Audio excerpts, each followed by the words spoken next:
coming to you live from the City of Angels, Los Angeles, California. It's the Sheena Metal Experience with your host, Sheena Metal.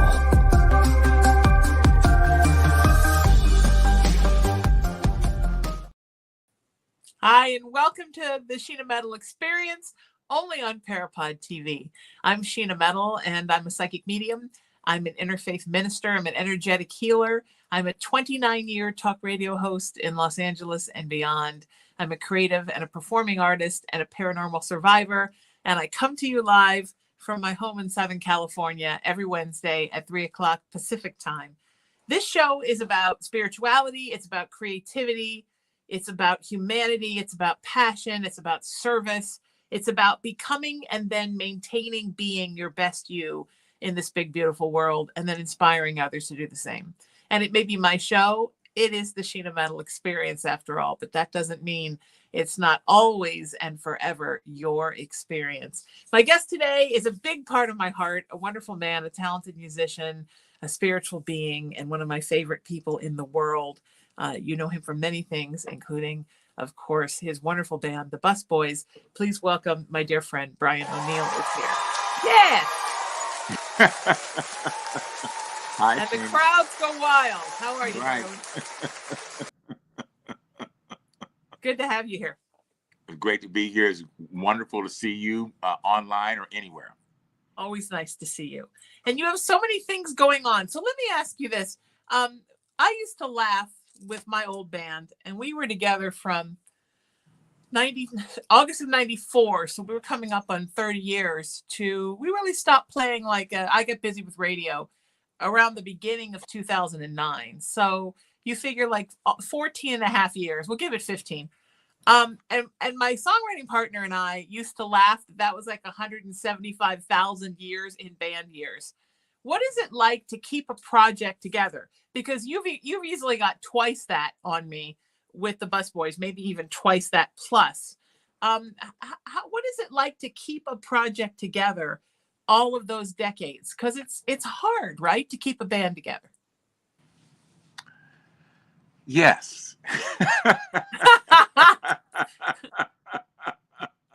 Well,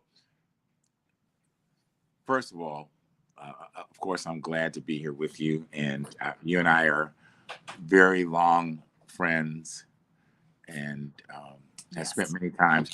The table that I'm sitting at right now and doing the show from, the table that I got a chance to have dinner with you at here at my own place. You cooked me dinner. Yes, I You're did. a fantastic cook, and you predicted my entire spiritual practice. That was you, my friend. I don't know which one of us is the psychic now, but that was 100% you. I just encouraged your growth in the ways that you obviously had. So, and as it relates to the band part of it, yeah, it's for me. I love it. And I have loved music all of my life, and even my pre-life. I can honestly remember hearing sounds in my mother's womb. So, and I didn't know what those sounds were exactly, but I liked them. And I have been pursuing music all of my life. And the band part of it, to me, is an extension of my passion and my calling. You see, I don't do this for any specific purpose other than it's in my blood and that I'm called to do it. So things happen. Band members come, band members move on. Miles Davis once said you have to know when it's time to let your students move on. Mm-hmm. And the people in my band have not been my students per se, but you have a relationship with things, and people move into different things, and that's fine. Right. And it's a revolving door, bands. And you have to know when it's time for someone to come in, when it's time to let someone go. Not let someone go like fire them, but people get other things. They get involved with other stuff, and sometimes then they come back. I mean, I like it as a revolving door, the idea that they, sometimes they're in, sometimes they're not, but hopefully that you think fondly of all of them. I do. Everyone that I've had a chance to play with in the band has made an indelible impact on me, both musically, and then their spirit is always with me. I mean, I always know who they are and how they were during the time that we spent time together. I agree. And it's influenced me. And I've had nothing but the best of people in my life, best of musicians, and I've been very gifted, and I'm thankful for that. So, but the band member part of it is only a part of it. You know, you have to Yes. continue. I'm continually writing and thinking of things and doing things and practicing. And a lot of the music that I practice and work on, it doesn't have anything to do with a specific project or a specific song or anything. It's just the things that I enjoy and that are enriching my life. I'll tell you one thing. I had the wonderful experience of going to see the Stones at SoFi. Nice. A couple of weeks ago, thanks to my good friend Bob Blaze, who might even be listening at this moment. Hi, Bob. Blaze came by and got us tickets, sitting right at the end, close. You know, not so close you have to stand up every second to see every bit of it. Right. And you know, this may be my third or fourth time seeing the Stones, and I think for him, I think he told me it was his 50th time seeing them. So he's a real Stone guy. Yeah. But here's what the impression was that was left on me. The second single I ever bought in my life, when I was like 9, I believe, was Satisfaction. And I remember I wanted to do it in a talent show. And my mother said, no, you can't. I didn't understand why. I said, why not? She was like, no. But here they come. And why was out. that? Was that because the Stones were considered to be a bit too adult at that time? They weren't too adult for her, per se. Right. But for kids that were performing. For my 9-year-old talent show, maybe Satisfaction might not have been. Yes. That was a parental call. And yeah, that's okay. Yeah. I had a great mom, and I respect her parental call. I get it. I still love the Stones and the song and the buying. And so I go to see the Stones. We get there and the thing, and first of all, I love the fact that when they're introduced, it's just, ladies and gentlemen, the Rolling Stones. And the three of them walk out and they just do their thing. And there's no like, you saw them in the right. And the last album was this. And, ladies and gentlemen, the Rolling Stones. So they come out and they do Start Me Up. And during the whole of the thing, I mean, as big as the whole thing was, I mean, I see Mick and he's doing it. You can't see me. He is doing it. Yeah. And I went, I know he's a few days older than I am. Yeah. 80, right? He's 80 now. And he has all of this energy. I mean, they were killing it. Not killing it because like, can you believe how old they are? And they're killing it. Right. Forget that.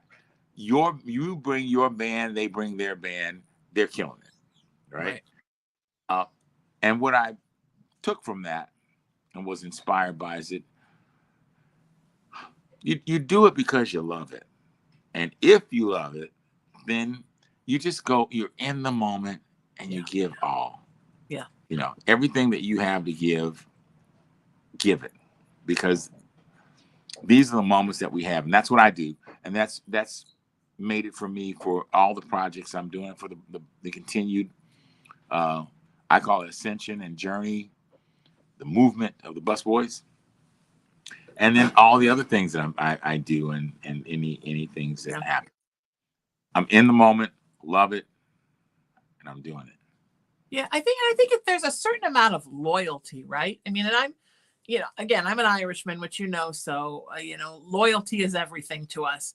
And I think loyalty doesn't just mean to people. It can also mean to projects, to things you're passionate about, to the universe, the earth, whatever. And my whole thing is be loyal to everything. I think when you love a band, and I think all the energy that humans put into a band, it becomes its own living thing in a way.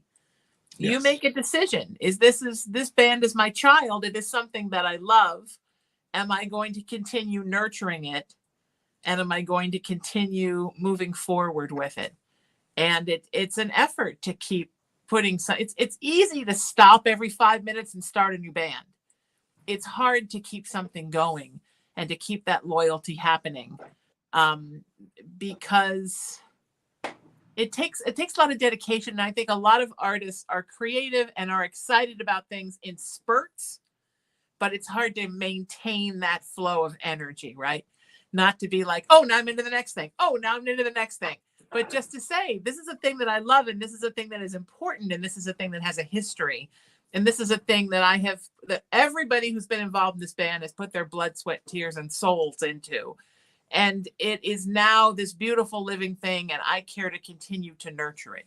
Like a garden. It's keeping your garden alive as opposed to letting all your plants die and then planting all new ones. And I think that's cool. I think the loyalty that you have to this band is a beautiful thing. And I admire you for that, because you keep making these beautiful songs, and people who have loved the band for 40 years or people who have just discovered the band last week get to be exposed to this wonderful thing.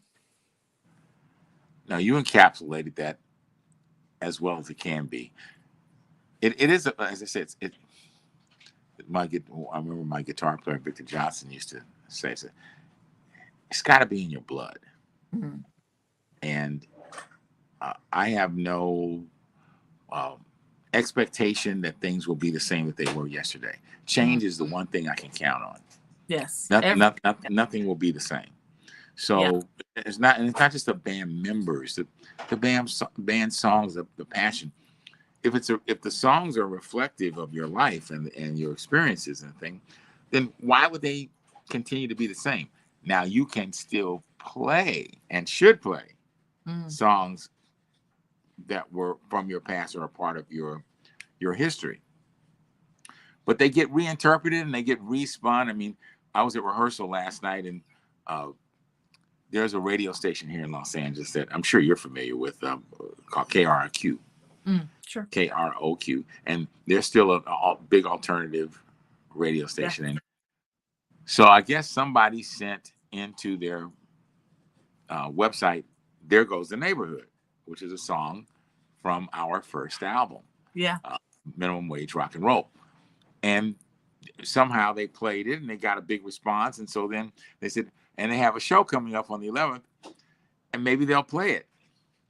Well, at rehearsal, we were sitting there and said, well, I guess we better plan to play the song.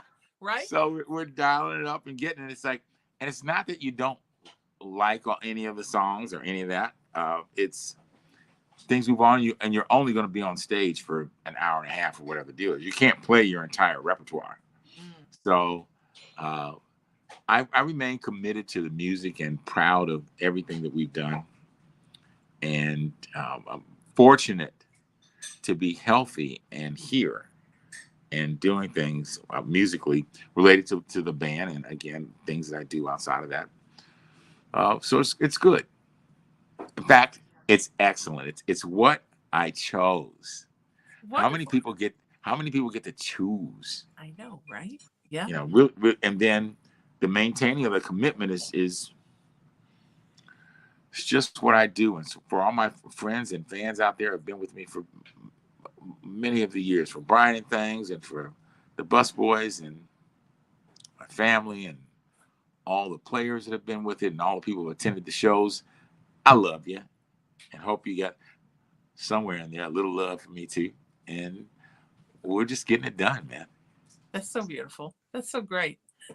Attitude is so much, right? I think we underestimate how much you can get done creatively by just continuing to say yes and showing up. I saw a lot, I booked live music. Let me see. I started in 91. I did it full time until 2009. So almost 18 years, just about 18 years. And I saw a lot of musicians, thousands of them, right? Including you, and thousands of projects. And I saw that there were bands that you would listen to and think, oh my God, they're incredible. but the artists weren't interested in keeping it up. They were fighting with each other. They weren't playing. The product wasn't coming out. And then there were bands that you would listen to and you would think, oh, they're okay. I mean, you maybe weren't blown away, but man, they were showing up with a good attitude. Their friends were coming. They were winning people over in the club. Everybody loved them. Their attitude was great. And over time, those were the bands that became my favorite. And if you could find a band that had both, then that was amazing. But irregardless of what I thought of the music, the bands that became my favorites were the ones that brought the fantastic energy. And interestingly enough, they got better because that good energy fed into them and the band took on a life of its own. And the band got better because of the positivity they were putting into it. And I think that people sometimes don't really talk about the correlation between positivity and art. But an artistic thing, it's like a meatloaf, right? It is what you put into it. And the more good stuff you're putting into it, the more the music will shine and the more appealing it will be to people. It's like one of those things where if you go and see a play and the actors in the play are all very close to each other, even though the play could be about 5 people that hate each other, there's something inside of the play that warms you up. And it's that energy of here's a group of people that love performing together. And I think it's the same with bands, the same with music. People's good feelings make us feel good. And part of the reason we go to see music or listen to songs on the radio or on our CDs or our Spotify or whatever is we go to feel good, right? We go to music to feel good, to feel something. Yes. And to feel moved. And the more good energy artists put into that music, I think we get a piece of that and it imprints into us. And that's part of why we love music so much. And it's such a beautiful thing for you, right? Because you put your blood, sweat, and tears into writing it, playing it, recording it, getting it out there. But then for an eternity, it blesses people. And you don't have to do anything past that. You can be working on the next song. And that song continues to bless people forever and ever and ever. And a little bit of your energy, which I will attest is beautiful, goes into every song. And it just keeps warming people's souls over and over and over again. And I think that is the coolest thing about art. I mean, from an energetic perspective, I think that hands down is the most wonderful thing about art.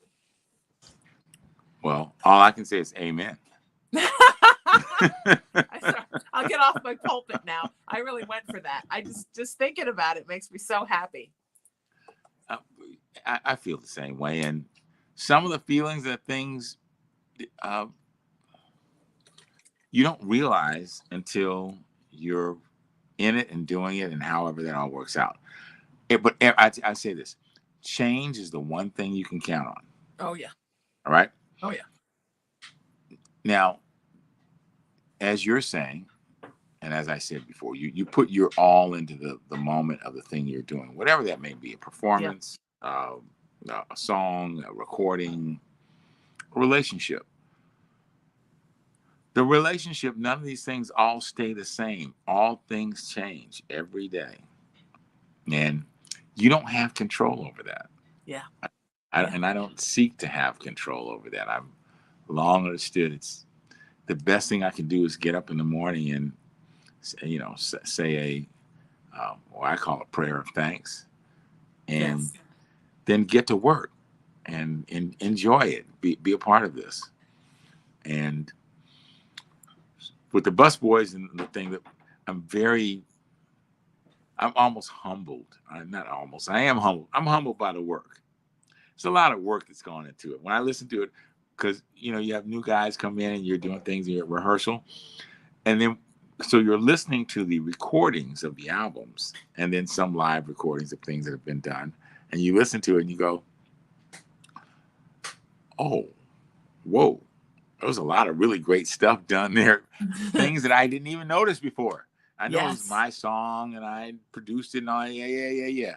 But there are elements of it that are human and contributions, both from yourself and others, and the collective contribution that you see and hear differently as time has moved on. And these are my songs, let alone songs that I hear from other people and things. So Yeah. I'm a very, and I don't mean this in a religious sense to me, like blessed. I consider blessings all the things that happen to me that I didn't have a doggone thing to do with. I didn't choose my parents, even though I suggest to kids when I give master classes that they do that. Choose your parents carefully. Yeah. I didn't get to choose them. My health and my happiness and where I was born and when I was born and things that happened, I didn't have any control over that. So the things that I do have some more influence over, the music and the participation, the relationships, those things I am thankful for, and I'm rocking house. I'm looking forward to. I'm going to the Coach House. So check this out. Nice. I love the Coach House. I do too, and I think it's our 4th time playing there.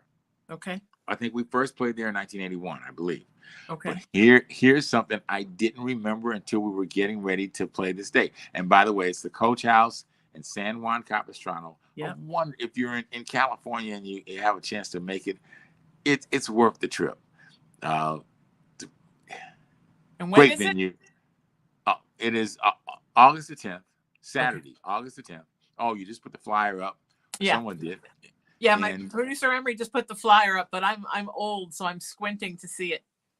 That's okay. Listen, you guys anyone can go out to busboys.com and see it, or go to our Facebook page and see it.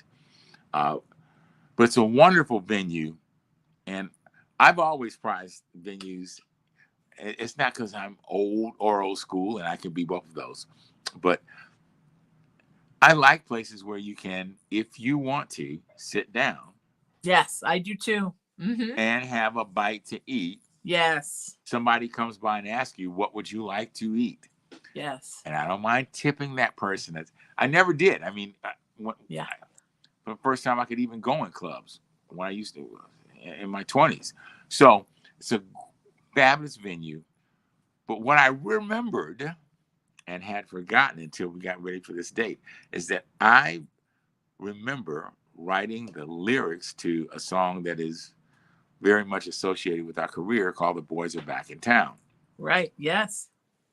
That song was part of a package that we had to present to Paramount and to Walter Hill and Joel Silver, director and producer, for the movie 48 Hours. And Boys Are Back in Town was, in my mind at the time, it was a throwaway song. I had to have 4 songs to present in a couple of weeks. And at any rate, I did this track and got the band to do the track, and I wrote the lyrics. And I did not remember this. I wrote the lyrics to The Boys Are Back in Town while I was riding on my way to the Coach House for a show. That's awesome. I had no recollection of that, and all the stories I tell about the thing, and I don't even remember that, but I recalled it. It's like one of those things that, oh wow, Kim was driving, and I was riding in my little green Datsun that we had, and she would drive, and I would sit on the other side, and I had the cassette. Young people Google that. I had a cassette of the music, right? And I had to write lyrics for it, and I did so. And we went and we did the show. It was a great show.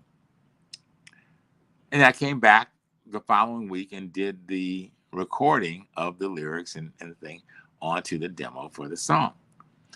I had not remembered that, but this just goes to show you that. Right. It all comes around, man. It's all a wheel.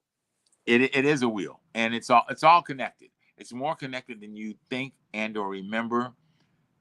Things happen in my house every day with my sons and my wonderful friends that you may not remember or even recognize in the moment, but trying to be is the best you and the best positive thing. And I wrote the best lyrics I could write on my way out to the Coach House, and you did good. Yes, we it did come out well, and I'm looking forward to being there again and being back on the stage. And playing it, And playing your yes, hometown song that belongs to the Coach House. isn't that something? That's fantastic. That's so beautiful. Okay, you gave me a couple of new ones to play. Let's play one. Now's Yes. the perfect time. Which Okay. one should we do? Let's do "In My Heart" first. Okay. It's the title track from the album. It's a little different from things that I guess people may associate with the Busboys because of their familiarity from Boys Are Back and the 48 Hours, but it's a 60s sort of type song, which I had a lot of 60s living in, a lot of musicality there in that. So this is a great song, a song when I hear it riding on my friend's SUV the other day, and I said, it's a good one. Nice. That's nice. All right. My guest is Brian O'Neill from the Busboys, and this is "In My Heart," a new song from them. It's the Sheena Metal Experience, only on Parapod TV. We'll be right back after this. One day the wheel will roll and this will all be a memory. So hold me close and don't you cry. In my heart, the change has already come. In my heart, we're all his children under the sun. Times are hard and the answers all seem to run away. Never know how long the truth will hide. In my heart, the change has already come. In my heart, we're all his children under the sun.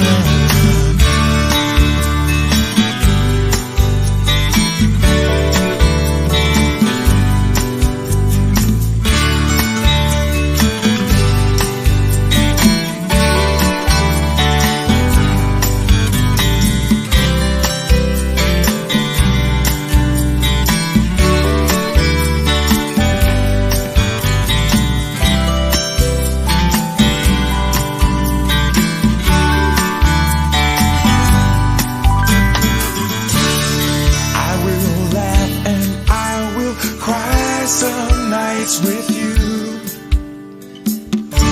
we know it'll take more than love to see us through. But in my heart, the change has already come. In my heart, we're all his children under the sun. In my heart, change has already come. In my heart, we're all his children under the sun.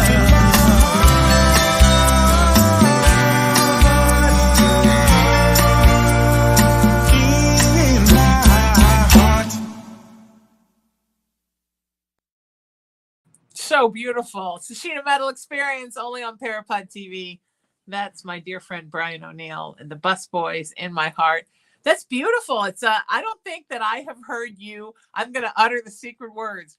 I don't think that I have heard a ballad like that from you since the Black Bart album. I said Black Bart. I say it every time. When I met Brian, well, not when I met Brian the second time. Brian was in this band that was very guitar, kind of almost sometimes acoustic driven, called Black Bart, which I think, sweetheart, was some of your best writing ever. I know I'm always like, bring Black Bart back like a groupie. But so this song reminded me sort of something from the Black Bart album. It was beautiful. Yes, it's interesting. Just by the way, for you who are a Black Bart encourager, supporter, and thing, I am having dinner with Sean McNabb.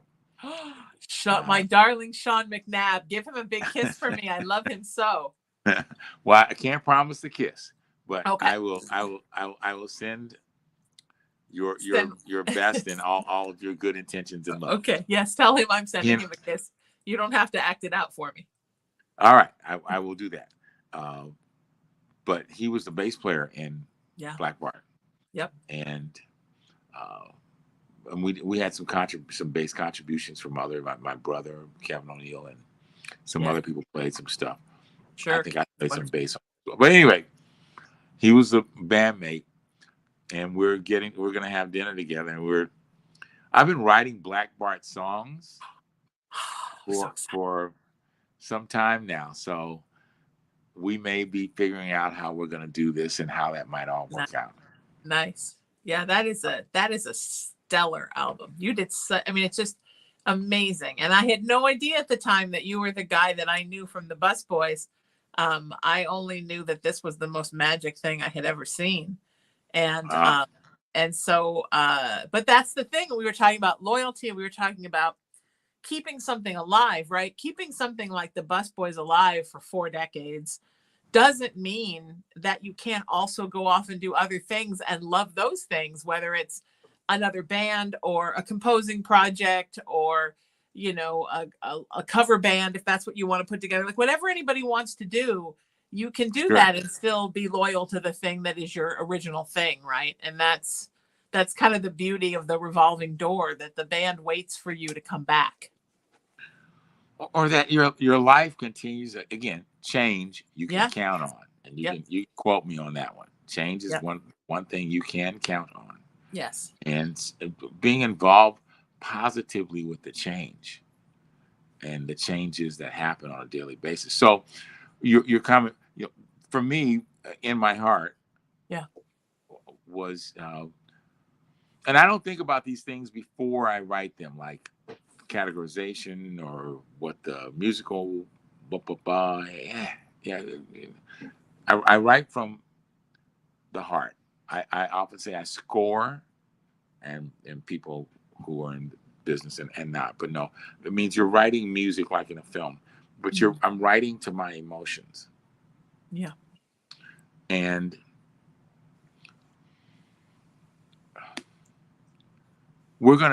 I realize now that there's going to be push-pull, and there are going to be influences that are in both contradiction to one another.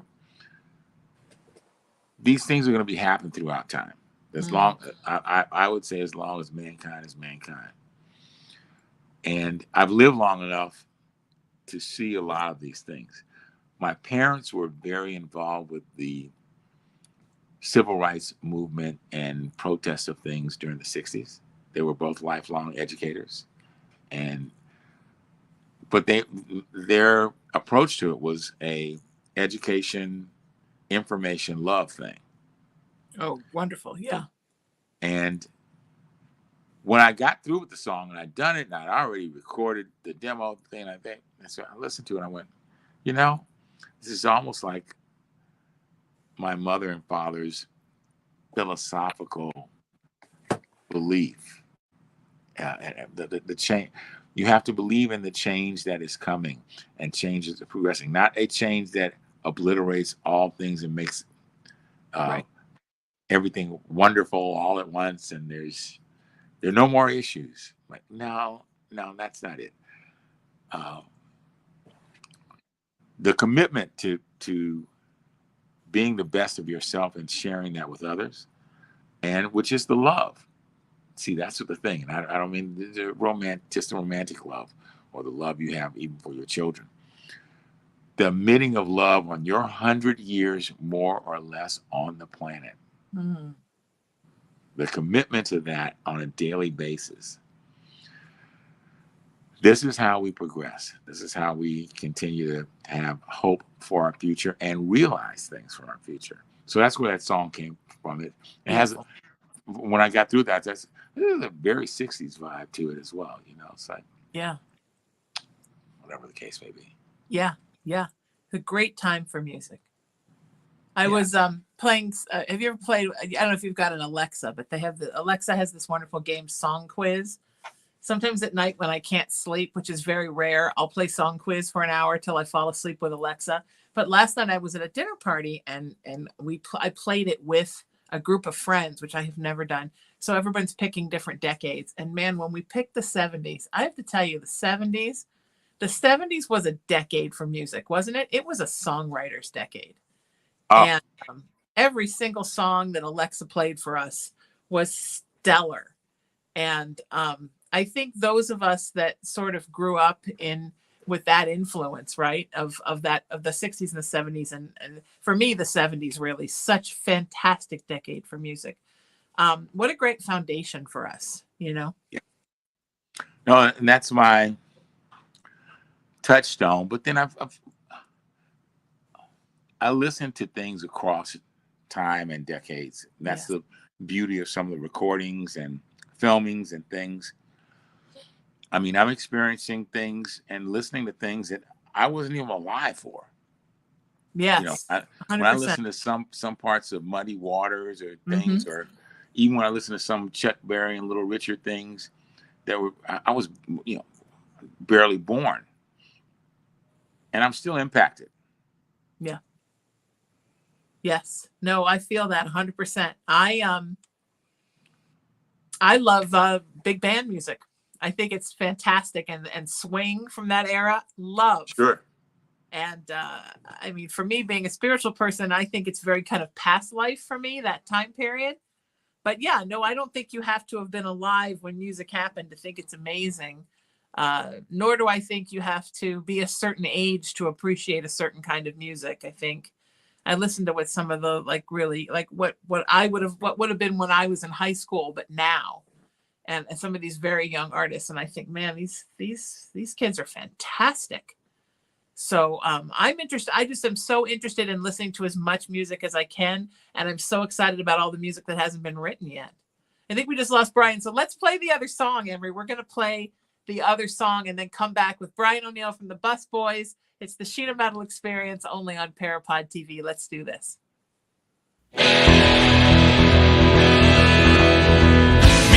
Band feel like partying tonight. I see a few friends and the vibe is right. The rhythm is free and the drinks are on me. The band feels like partying tonight. True enough, we've been gone for a while, but now that we're back, we're here to do it in style. So girls, grab a guy and hold on tight. The band feels like partying tonight.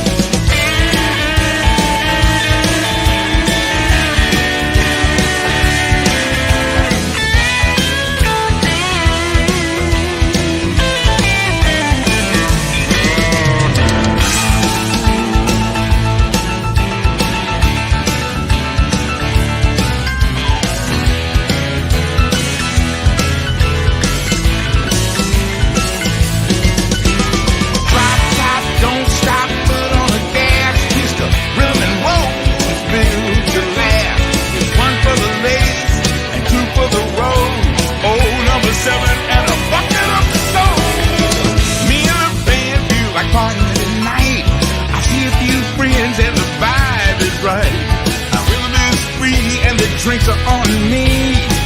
The band feels like partying tonight. True enough, we've been gone for a while, but now that we're back, we're here to do it in style.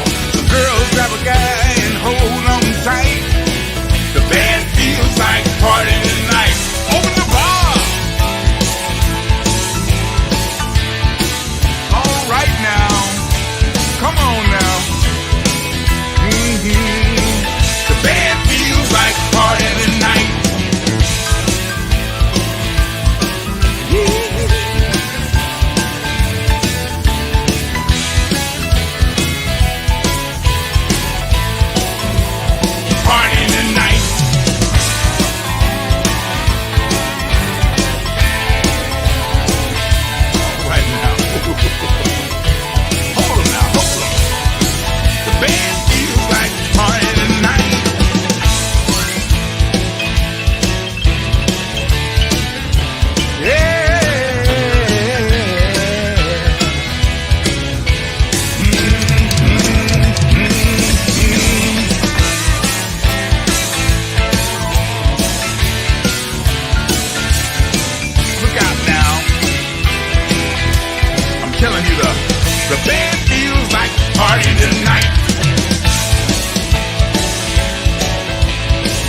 So beautiful. It's the Sheena Metal Experience, only on Parapod TV. I think we lost Brian for a minute. He's off doing some important Brian thing. Emery, do we have something else we could throw up real quick?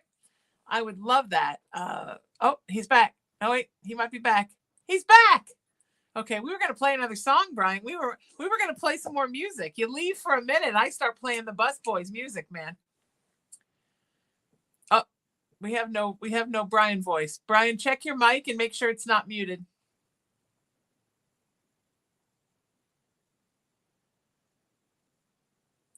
Can you hear us? Can we hear you?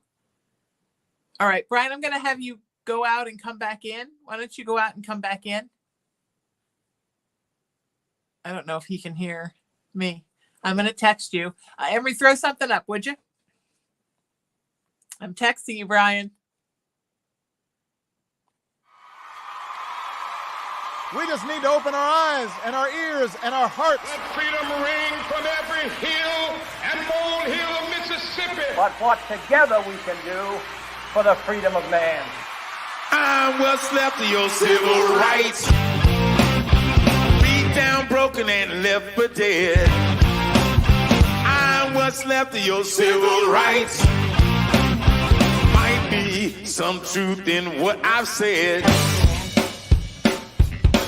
We have the right to remain silent, 'cause everything you say can and will be used against you. There's a thin line when you can find it, separates the deeds of elected kings and common thieves. I'm what's left of your civil rights.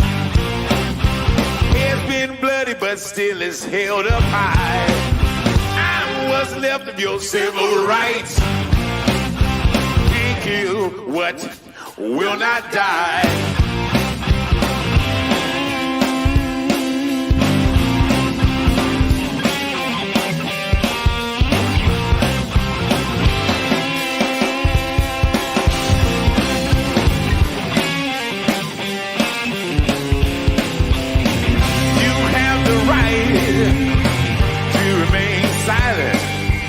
Everything you say can and will be used against you. There's a thin line, if you can find it, that separates the deeds of elected kings and common thieves. I'm what's left of your civil rights. It's been bloody but still is held up high. I'm what's left of your civil rights. Kill what will not die.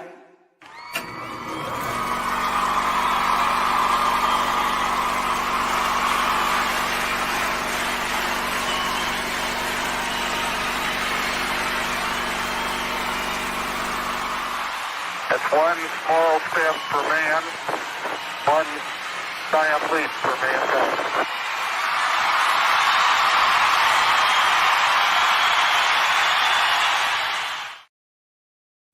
It's the Sheena Metal Experience, only on Parapod TV. Brian O'Neill and the Bus Boys. Brian's with me. Wow, that song, Brian. I don't know if we still have Brian or if we lost Brian. That one, we could do a whole nother show and just talk about that one, my friend. What a beautiful song and what a beautiful songwriter. And I think we lost Brian. It happens sometimes. We're at the mercy of technology here. But what a fantastic song. What a fantastic show. What a fantastic man. August 10th at the Coach House. Go and see them. Go to their website. I believe it's busboys.com. And find out everything that this wonderful band is doing and how you can get their music. And I'm so excited always to have him here on the show. Until I see you next week. Oh, if you want any more info on Brian, SheenaMetalSpiritual.com is my website. Also, I'm at Sheena Metal everywhere on Facebook, Instagram, TikTok, YouTube, and X, formerly Twitter. Or text me, and I'm happy to answer any questions you have, or let's just get connected. 818-437-0886. Until I see you next time, seek peace, live in love, lead with kindness, embrace unity, always work to raise your vibration, and know that you are love and you are loved, and you're so loved by me. I'm Sheena. This is the Sheena Metal Experience, only on Parapod TV. Thanks so much to my good friend Tony Sweet, who owns and operates Parapod TV, for making us part of your television family, and to my dear engineer and producer Emery, who is the wind beneath my wings. I'll see you next week. Take care of yourselves. Stay beautiful. Namaste. And make a difference in the world. The world needs you. See you next time.